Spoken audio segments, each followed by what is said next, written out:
Today's guest, I don't know if I got you out of bed very early, Sam, but you are in Nashville, isn't that correct? And I'm sitting here in Copenhagen in Denmark. And it's afternoon in Denmark, so I think I got you quite early out of bed to be part of this conversation.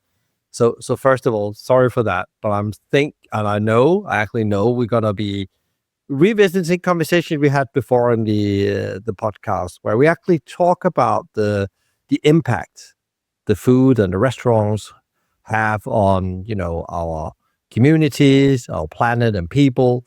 And we actually talk a lot about how do we actually build a restaurant that's thought about a bit different from the plate and maybe not always from what the customers wants and needs, even though they're going to be satisfied, but actually, how can you actually think very differently about how you build a restaurant, and actually how do you actually use your culinary leadership skills to do that in a very maverick way? Welcome to the show, Sam. Great to have you here. Appreciate it. Thanks for having me up. Sam, if we should give people a bit of a context about, who you are, what your background is, the typical question, why a chef, and how you actually got on this journey of being in restaurants. And you told me just before we went on the show, we maybe need to touch a little bit on that.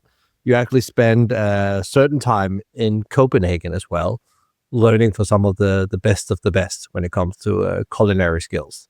Yeah, I spent a little bit of time up there, nothing too crazy. Got to spend some time with Christian Pugliese and at Relæ and the farm. I worked with a gentleman named Sean Brock, and we cooked some pigs for his first big seed exchange, which was pretty amazing. And then while I was in town, I got to spend some time at Noma, and also just in the lab. They were in between 1.0 and 2.0, so nothing too intensive. And then seeing folks like Matt Orlando and just seeing people who are pushing sort of the conversation that I find important and enjoyable. Yeah, where did it all start originally before you came to Copenhagen? Because you're probably not invited if you haven't been on a journey before that. You're probably trained somewhere else. I don't think cooking or being a chef was always the plan. I very much have grown up around food. Grew up, both my grandparents had farms. I think a lot of folks also have sort of the, grandma's house, just really proper cooking, hospitality, like just true love shown through food. And I'm no different, but it was never on the radar. I was actually going to go into healthcare. And while I was in like, it's called a community college, but we were in a community college working on the basics. And I was working 2 jobs in restaurants to sort of save my money to get ready for university. And I don't know, I just fell in love with it. This is the most, I was working 3rd shift management at McDonald's, and then I would go in at 10 p.m. and then 6 a.m. I would, change shirts and walk across the parking lot to a restaurant called Cracker Barrel, which is just southern fast food. And I would cook eggs for like 600 people a day. And my brother looked at me one day and he was like, "Sam, you're like the happiest I've ever seen when you're doing this, and you're miserable trying to learn about organic chemistry. Why are you?" And then he went out and bought a book called Becoming the Chef. He was the one who sort of got the seed in my head, and I started reading it. I was like, man, you know what? He's right. I just love cooking, and I cook for the family, and I would do all those things, but it was never, I just never perceived that until he put it right there on the map. And it's very interesting that sometimes, it's so obvious what you need to do, but you can't see it yourself. You need somebody coming in, you need somebody to come and give you the direction or push in the right direction. Then you start to get the clarity you need. It's very interesting. Also, you said that you worked in McDonald's. If you don't know, I spent a huge time of my career, 11 years with McDonald's, from the floor and to the top, doing different things in Denmark and the UK. It's very interesting when you have a guest that's been there as well. Is there actually something you took from your journey with McDonald's with you on in your restaurant experience? Because absolutely. Yeah. No, like it, outside of, the basic answer is always systems. Like McDonald's systems are by like bar none, they are the best system, and they're the best systems for a reason. They have really, they're engineers, and they've engineered it so properly. I think the efficiency piece of managing a restaurant or a kitchen, I will forever be grateful for the lessons I learned in that building because of that. And standards.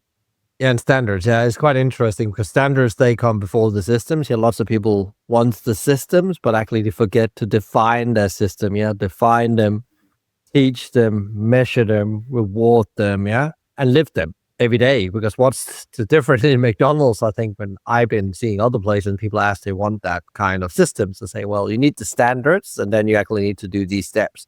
And most importantly, you need to live it. Yeah.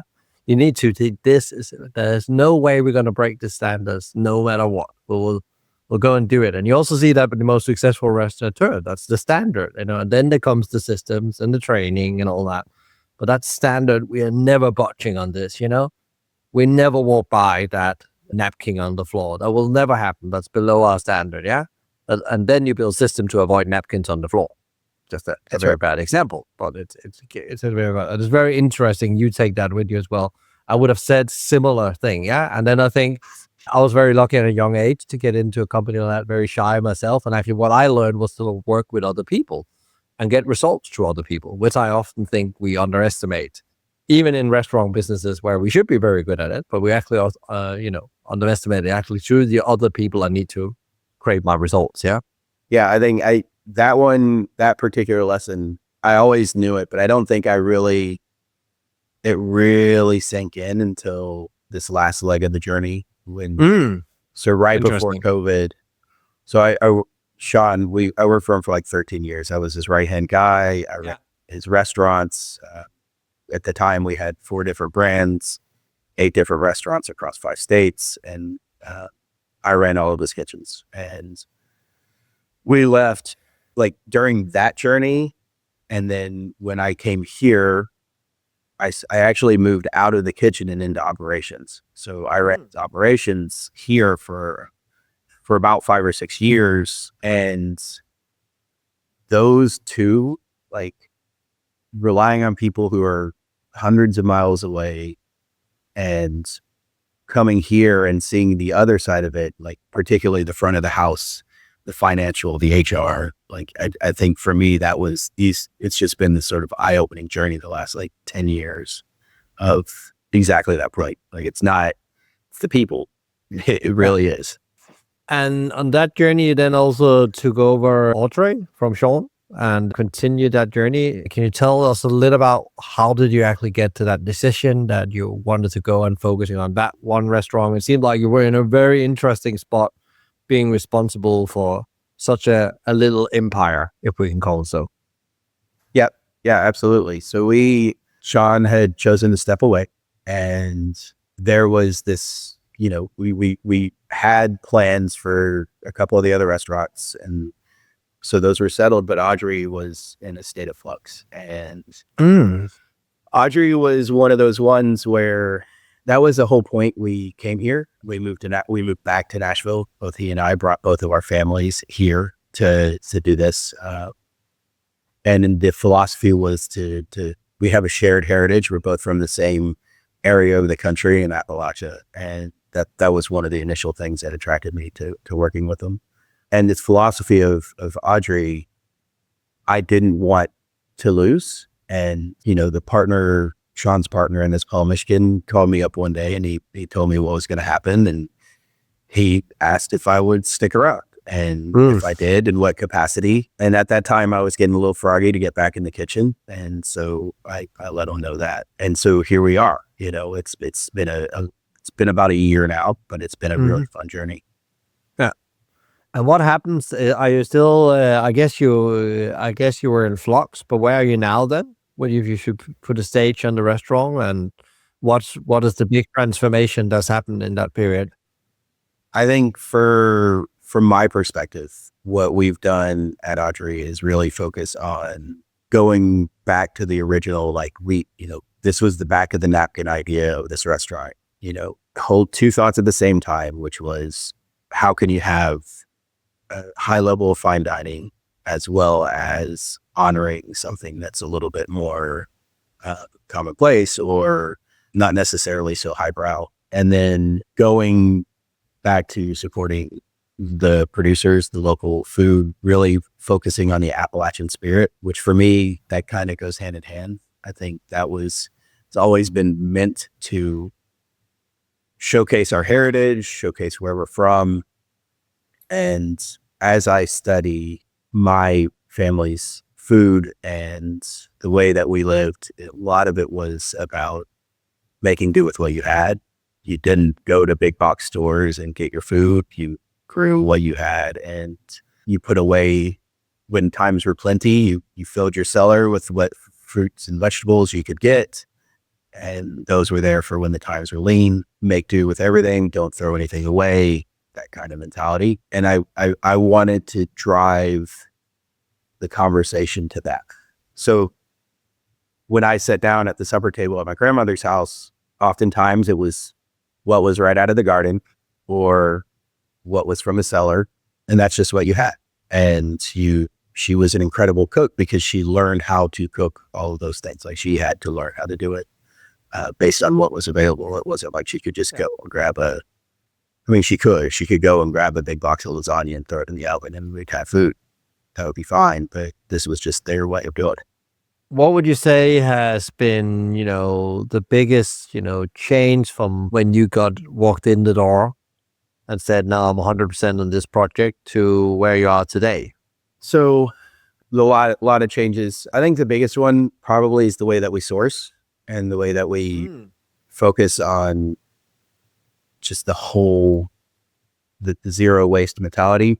We, Audrey, before we would have a chicken and dumpling dish. That's, Sean's grandmother's recipe, amazing chicken and dumplings, but we were throwing like black truffles in it, imported Italian black truffles, or we would have a dish of fried apples and it would have foie gras with it. And they were incredible. And they were very good dishes and I have no qualms with them, but it didn't make sense to me, if you're talking about Appalachia, to bring in something from France or Italy, or to sort of take these luxury ingredients that they weren't part of the conversation in Appalachia.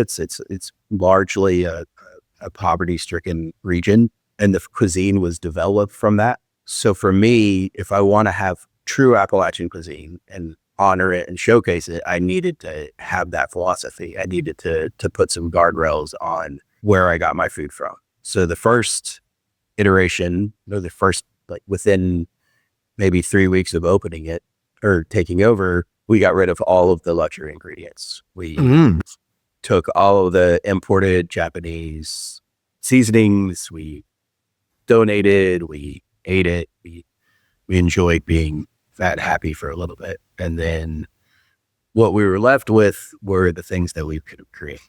That's it. That's all we had. Luckily, Audrey itself is kind of a unique restaurant, and it's one of the, it is probably the nicest kitchen you'll ever get to work in. And it looks very nice in the pictures. Yeah, I've seen. Yeah, it has an incredible kitchen. It has a lab. The capabilities of this building are outrageous. So it's not like, I'm not sweating it too much when it comes to what I'm capable of. For me, it was more of redirecting or channeling that energy into something that really made sense for the cuisine and for myself. You're talking about the way of sourcing food. And one of the things I know you have built up is also a local farming network that supplies the restaurant, maybe some ideas you took with you from Relæ and Copenhagen and so on. Can you talk a bit about, was that already set up, or is that something you built the last year, or where does that start? Because it seems like quite an enormous kind of thing you need to manage from a restaurant point of view. This is not normally how restaurants, they don't source directly from 10 farms or 16 farms. They get one supplier that delivers everything in, mostly, yeah? Yeah, and we've taken that like passive and just like a produce. So I have about 26 farms or producers that are around this region, and they equate to about 95% of the menu. There's still some things I haven't, like we're in Tennessee, so we're not getting great citrus, or we're not growing great citrus. We do okay in the winter, but nothing like Florida. The only fish I have on the menu is trout.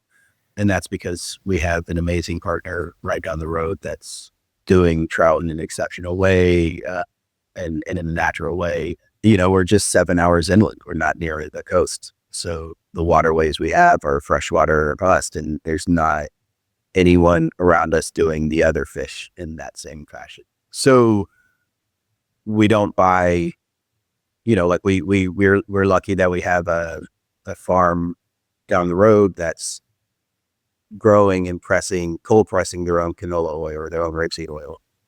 Otherwise, I wouldn't have oil. Like we would just take whatever lard or tallow that we can get from the pigs and cows that we bring in, and that's the only fat we would cook in, or butter. We get good butter. The network that we built, it's been something I've been building for 13, 14 years now. I've lived in and outside of Nashville 5 or 6 times throughout my life. What I think is different though now is I don't necessarily tell the farmers what I want.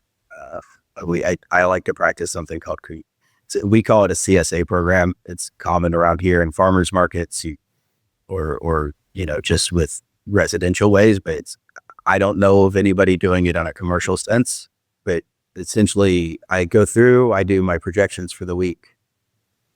I take out, and then I just divide up my budget pretty much equally amongst those partners, and then tell them this is what I have to spend, and they just send me whatever they want.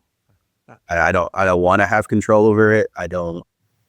I think there's this same point that I was trying to make before, where my grandmother was cooking if she didn't have it in her garden, she was cooking something from a neighbor. This community in Appalachia, like you tended to lean on each other to survive. And I want that same pressure, to help sort of generate us. So from two standpoints: one, it helps me control costs because like this is it, I have this amount of money, and that's all I can do. And two, it's just become this creative engine within the building. Like everybody's humming every second of the day. We don't turn it off. You can't. And three, it's like it gives the trust to the people who are working their land. Like, how am I to tell a farmer what to grow, when to grow it? All I tell them now is just like, you do what you want to do and I will support it. And that's it. And I guess then you're gonna get the best produce out of that. Like you will get what the farmer gives you, some of the best stuff, because you're helping him as well. A lot of my friends have really taken to doing that, to highlighting it and showing off and bringing me what they think is best, and it's awesome. It's awesome. It's so endearing, and I get really, really excited when they are really, really excited. But I'll say that also when the times are tough for them, like if a crop isn't the best, I want them to bring that too. And they do. Like I encourage it or if, an example, this last 2-3 weeks, we had a farm who's all their parsley bolted. It just happens around this time of year. And like typically with bolted parsley, you're composting it, you're mulching it, you're not, it's done at that point. But instead we talked about like, well, why don't you send it over and I'll see what I can do with it. And so taking that off their hands and exploring what does this look like, like how do I make something out of this that is still, in my opinion, really flavorful. It has still worth this parsley, just how you do it. So, next thing I know, the parsley roots being spun into ice cream. We're juicing the stalks and freezing the juice. We're making oils out of the leaves. We're taking the flowers and we're bringing them up to the lab where we have like a microwave extractor, and we could do aromas and just like hydrosol extracts and stuff like that. And just making use of every single thing and getting it ready, because here soon in like June, July, I'm not going to have part. I won't parsley. So Mm. I need to make sure I don't have to, but it's nice to be able to. Yeah. And it's because of the heat, I guess, in a way that That's exactly it. Yeah. It's and it's pretty it's pretty resistant. It does really well, but at the same token, like parsley in the summer for us is just woody and really, really strong. And it's super interesting you talk about, Sam, you almost talk about all these constraints there is in developing a menu where you actually turn it on its head and actually create them into advantages, yeah? But it means that you and the team really need to think differently and have, I guess you have some kind of approach. I don't know. You have like an approach about when you get ingredients and like a framework of thinking if you didn't have that, it might be a bit tough to start from zero every day. Do you have like a framework? I'm just guessing, but I don't know if you have. Yeah. I mean, we do. I think for me, one of the biggest things, just as a general idea, is I think it's odd to like have a preconceived notion of what this vegetable is going to be before it walks in the door. And like for a good, for a lot of us, especially in like this year 2026, like most vegetables are grown to fit these uniform shapes and have the specific flavor and all those things. But, it's not always so pretty or uniform or consistent in the world. And especially when you're outside of like the monocropping and the large agriculture structure. But I don't want it to be. So I don't, strawberries this week taste wildly different than the strawberries last week. And I don't want to sit here and say that the same dish or the same recipe, the same preparation is the right choice for the strawberries this week. Because this week we have a ton of rain. They're going to be juicier. They're going to be, ready to burst. Whereas last week you're coming off of the dry and they're, really tight and really sweet and ready. This week it's just different. And, I think that's important to just take that preconceived notion of what something is and don't make any choices or plans until you see what it is. And then once you see it, if you have an open enough mind, things just sort of pop into place, and that comes from experience and seeing other things and being inspired. But more importantly, just letting the produce be what it is. Like don't complicate it. Take what it has naturally and enhance it or hold on to it however you have to. And that's super, super interesting. What about like, one of the things we also talked a bit about before we went live was the economy in this, yeah? Like running a restaurant this way, yeah? Having that network. It sounds very expensive, first of all. Like, it's very expensive produce. It's going to be very complicated to make money on this. So probably somebody thinking will be running their numbers through their calculators or the P&Ls, and they will get to that's a tough business. How do they do that? Yeah, that's the question they will be asking. Yeah, and I think it's a fair statement because our flour costs 9 times more than your standard flour because we're having it fresh milled and it's coming from a very specific place, but the flavor is worth it. And I think that's what I'm trying to sort of get in everyone's head is like, the idea of like what luxury is, yes, is luxury at this point, caviar and foie gras and all of these things. Is it still luxury when anybody can order it and have it shipped next day? I can order it in my house and have it there tomorrow. Is that actually luxury, or is luxury now this like very specific flour that you can only get in this region that has this incredible aroma and when properly done or properly worked with, you get these amazing products.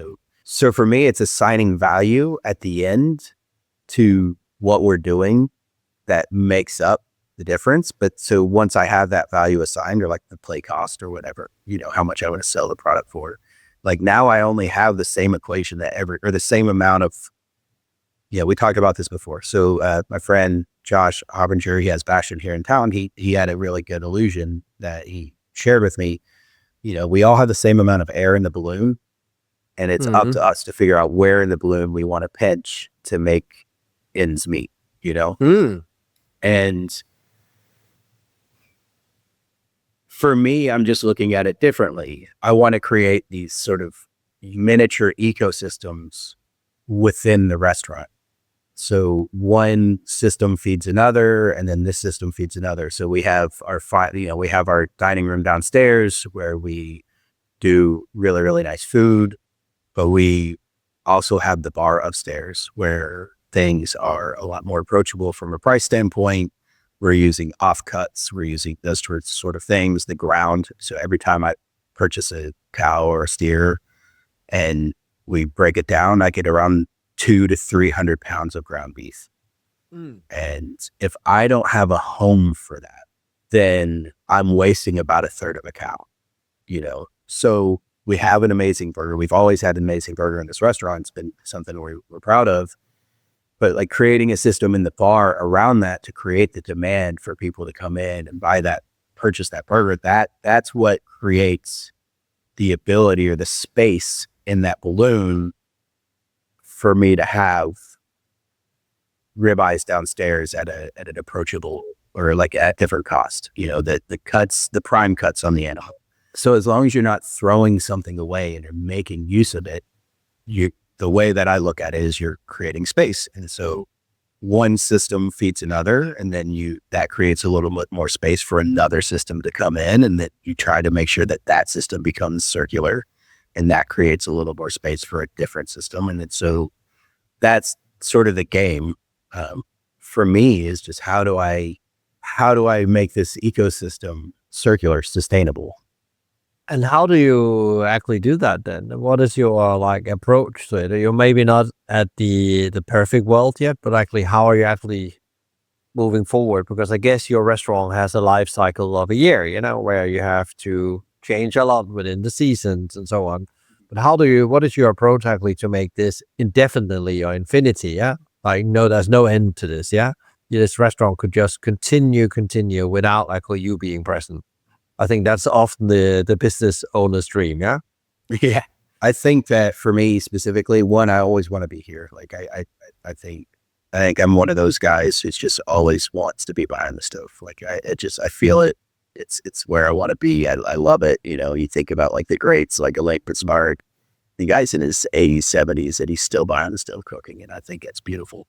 But again, it comes to creating that, to being agile and like what is actually in demand right now in the world, making an assumption that everybody wants a nice fine dining meal every single day it's just not feasible.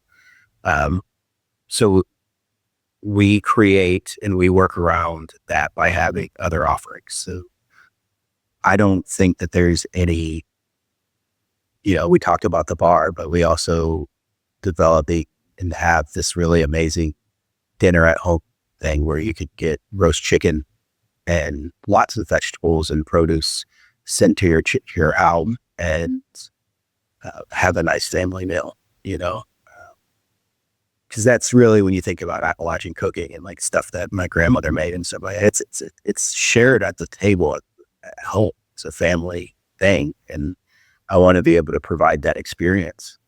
And the same thing for lunch, it's different than everything else out there, and in Nashville specifically, because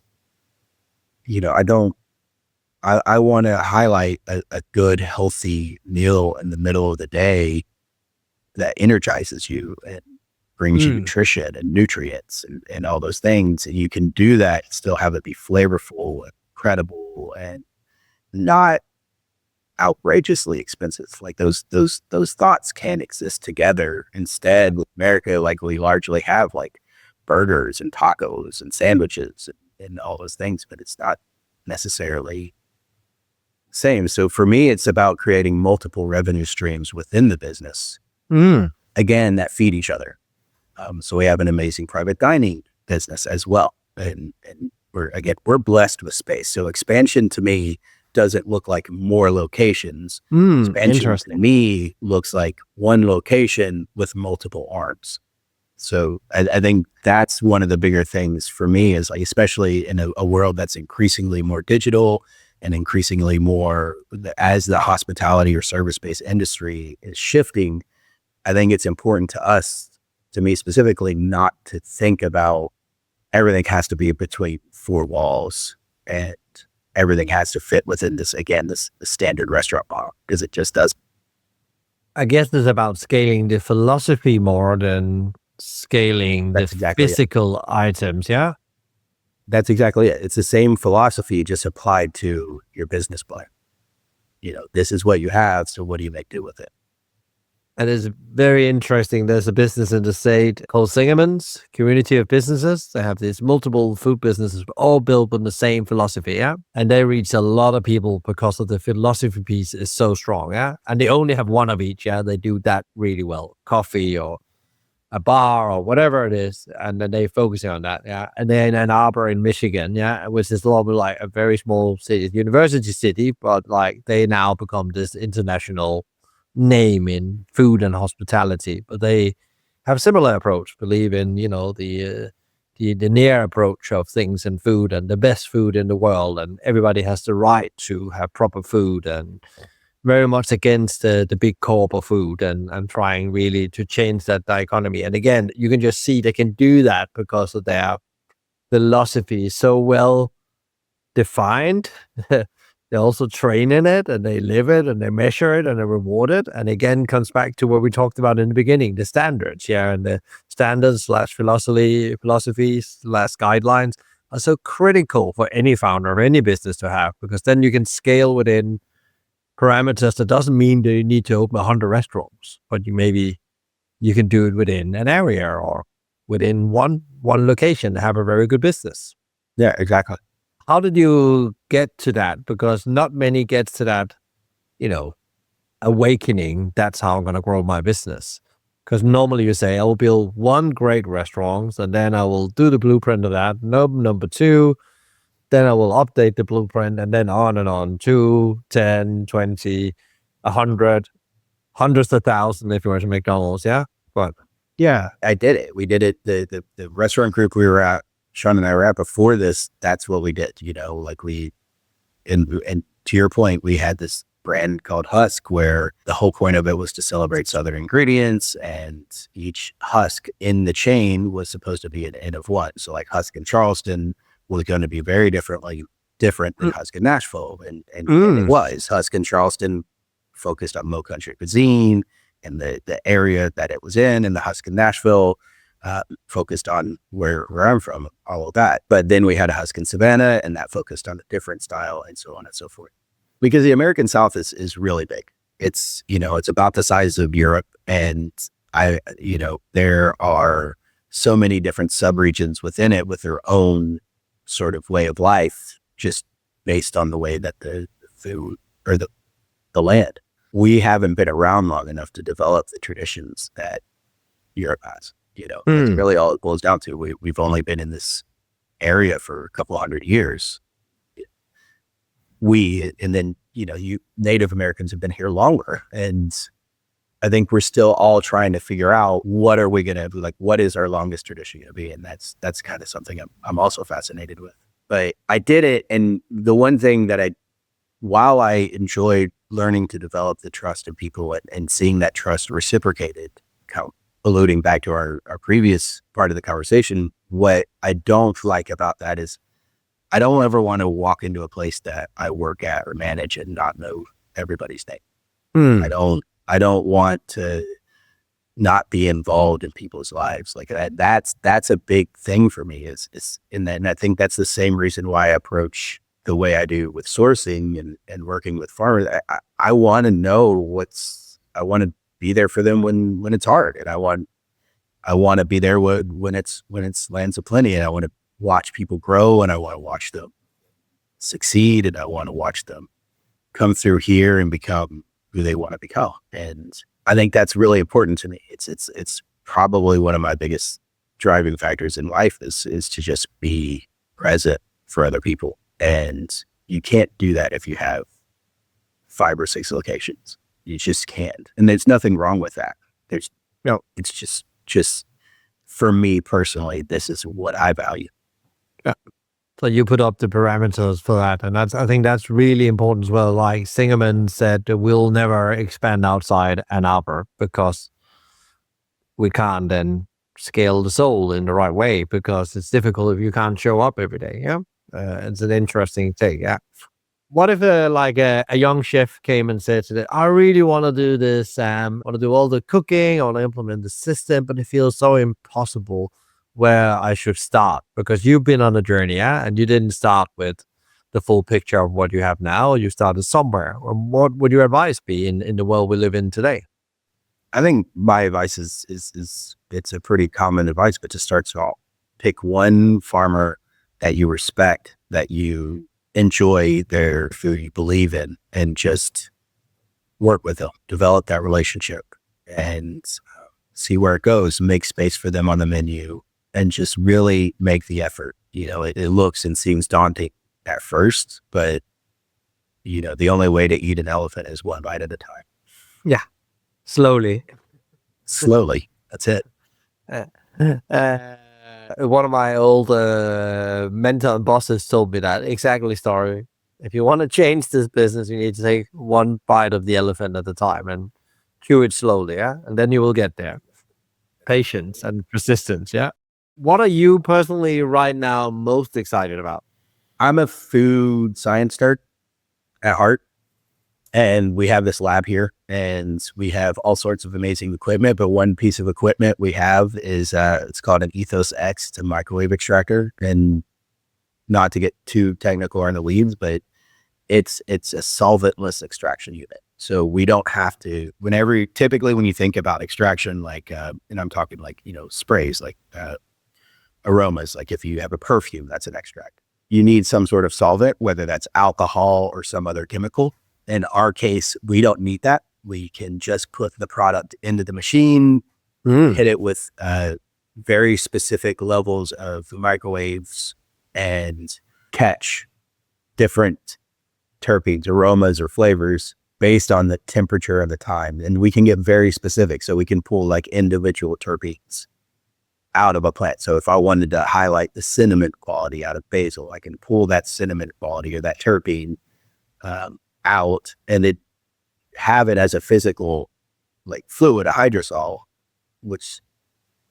and then in turn use that to apply to other basil to sort of bring that in. So it sounds, it's a little bit like engineering, but we're able to take, that idea of cellaring for when things are lean. It's the same principle. It's, I'm going to take the best part of this product and I'm going to hold it for an indefinite amount of time and use it when it's necessary. Nowadays, we don't have lean times because farming is so much more brilliant than it was in like the early 1900s or 1800s or anything like that. It's just even people who are doing it right know how to pull produce out in the hardest of times. And so now I do it for flavor, and now I do it because it's delicious. And these traditions, like when the Germans came to Appalachian, they taught us how to sour vegetables, like we don't just sour cabbage, we sour corn as well. And that fried up in a bit of lard is like something that is special. Or we sour beets, and it's just different. But it's delicious and it's unique to us. So going back to it, I'm just super excited about this, the potential that we have since we started like really diving into each individual ingredient and finding all these wonderful just aromas and flavors that I just didn't know they existed. Like we ran carrot tops, which normally get thrown away, carrot tops, or composted or whatever, or maybe you see them chopped up and like used as an herby, like a green condiment. But putting them in the microwave extractor, I'm able to pull, like it smells more like a carrot than a carrot does. This aroma, because all the taste is up there. Yeah. Yeah, and so it's just been really, really fascinating. And then I can turn around and apply that to when we cook carrots, and they just become so much more rich and so much more alive, because aroma is flavor. It's you can't take the two away from each other. It's super interesting because I can hear how you actually focusing on, and you can correct me if that's wrong, like the 1% you can improve now. Yeah. Like it's like, how can we improve our process and our approach to things with 1% actually extend the life of the ingredient and how we can use it in the restaurant, and thereby also just set it in a business context, the profitability. Yeah. Because you're getting more out of Correct. the resource. Yeah. Yeah, exactly. So like our bar citrus, like all the citrus in our bar, everything that we squeeze, and not just a bar in the kitchen, everything we squeeze, all the pith, all the stuff that normally gets thrown in the bin, we run it through the extractor. I get a citrus extract, and then I can turn around and use what normally is tossed aside, and I can create other products for it. And so like we're working on creating like a bottled vinegar, just a blended vinegar with this citrus extract that's just absolutely delicious. You can use it as a shrub or as a salad dressing or whatever, but it's made from something that's normally thrown away, and that's important to me. What if you would give one advice to leaders tuning into this conversation that's building also a business as a force for good? Because that's something that's characterizing people that tunes into this program. They want a profitable business, but also want to make some impact. What would your top advice be from where you're sitting? Relationships.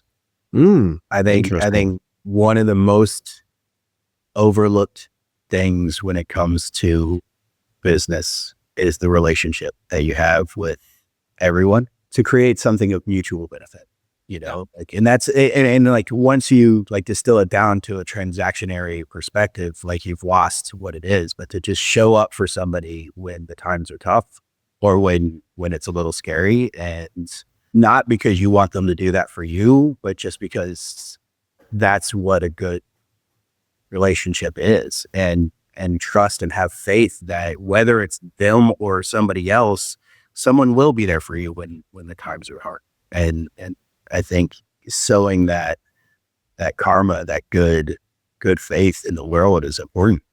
And it's so interesting talking about relationship and why they matter so much in the world we're in, especially right now where we are actually polarizing. We're standing on each other's side, having opinions about things or AI or whatever. We don't want to go into those conversations. But actually, the only thing that really matters in the end is like the trust you have between you and other people when you do business. And actually that comes down to the quality of the relationship you're having together. And what have you done to put the right thing into that relationship and to improve that quality every day? Yeah. Because it's not a transaction in the end. It's actually, COVID was a very good example. The people that had better relationship all the way around, staff, suppliers, and so on, did better in the end. Yeah. They actually won in the end. They probably come roaring out of COVID. Yeah. And if your relationship was suffering before you went into that, you also probably maybe not even here anymore. And I think that's really where you are in control as a leader. And I love that. And I had a similar conversation with a guy here on the show. It's called Mike Hohen, back 223, I think it is. I might get a number wrong. But he talks a lot about in leadership and business that we have to understand this. You don't get trust through an effective transaction. You get that through quality of relationship. And that's human touch points. Yeah. That's how you treat others and how they treat you, and how you get out of problems together, and how you solve things when the harvest didn't go right and they couldn't deliver produce, and how do you actually perceive that, and so on. Yeah. So it's super, super interesting you're bringing that up. I think it's such a spot on reflection compared to what we actually need to spend more time on as leaders in business right now. What is the one question, Sam, because we can continue for a long time. There's so much meat on the bone here, excuse me my part, but what is the one question you wish I've asked you? What would have been, and what would you answer? I think probably what is the hope that I'm trying to get out of bringing Appalachia to sort of the focus. And I think for me, it's more of, I worry, especially now, because I'm not the only one focusing on Appalachia nowadays. It's becoming, for at least on the side of the pond, where we've got a national sort of awareness to it right now. It's especially in the kitchens and the culture and the food. A lot of food writers and things are giving us a bit of a national spotlight. And I'm more afraid that it's going to get distilled down to sort of like this just historical context of like recipes and, cornbread and chicken and dumplings and everything. And what truly makes Appalachia special is more of the philosophy and making sure that those traditions stay present, because they're so applicable about right now. And the reason and the way I feel about it is, these aren't like traditions that I'm reviving. These traditions still exist. I'm just highlighting them, and they still exist because they're functional. They work, and at a base level, like, they improve the lives of the people who practice them. And I think it's a wonderful thing to sort of share. Love that. I love that. Tradition, the philosophy, and actually, these timeless principles that actually works and actually makes good for both people, community, and the planet, and eventually also business profit, because normally when you take care of others, they will take care of you. Yeah. Love that. Love that, Sam. Where can people find out more about you, Audrey? Where should they connect with you? Is there any places online that's good to go? Yeah, I think social media, Instagram, and, the restaurant. Leave, through our website, come and visit, those types of things. We'll throw links in the show notes so people can find you guys. And if they're in Nashville, they definitely need to come around. There's definitely, I have a dream of coming to Nashville in the future. So now I definitely have a restaurant to go and visit. Yeah. Amazing. So thank you so much for coming on the show, Sam. I send you and the team power, energy, and love for all the great work and impact you're doing for both the people working in the restaurant, the people eating there, the community, the farmers, the planet. And I can't wait to see where you guys are going to take this. I appreciate you. Thank you so much.